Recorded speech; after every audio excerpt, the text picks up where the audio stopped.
Это человек, о котором можно говорить долго и много. Те, кто жил с ней в одно время, рассказывают, какой им запомнилась народная артистка Ингушетии Рая Евлоева. В этом зале несколько лет назад мы Раю видели последний раз на этой сцене.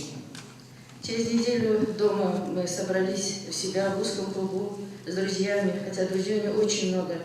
И в этот вечер она у нас дома играла последний раз, и это у нас записано. Интерес к музыке будущая заслуженная артистка России проявила еще в 4 года. С тех пор Рая Евлоева покорила немало вершин. Благодаря ей вторую жизнь обретали старинные ингушские мелодии и песни. Сама артистка очень любила родной язык. В ее репертуаре были песни только на ингушском.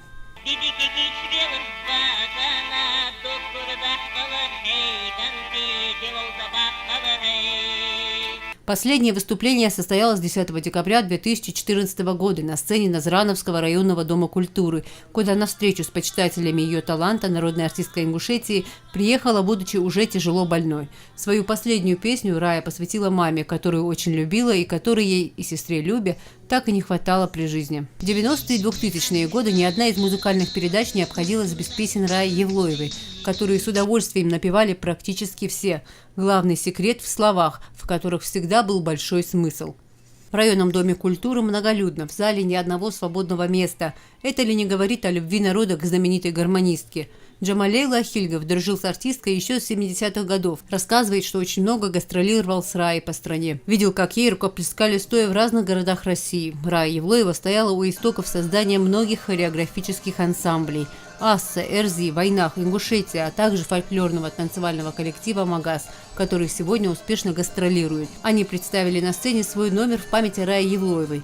Ансамбль гармонисты «Ксата» – еще одно детище артистки.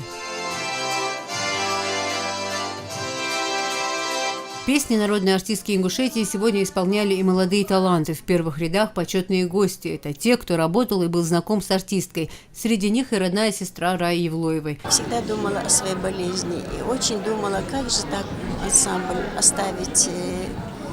Хотелось и дальше творить, собирать девочек, мальчиков. У нее очень большие 3 коллектива было. С болезнью она не справилась.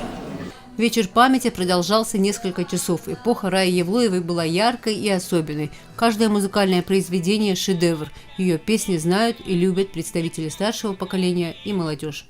Лила Ахриева, Анзор Чехкиев, Наиб Тичоев, Вести Ингушетия.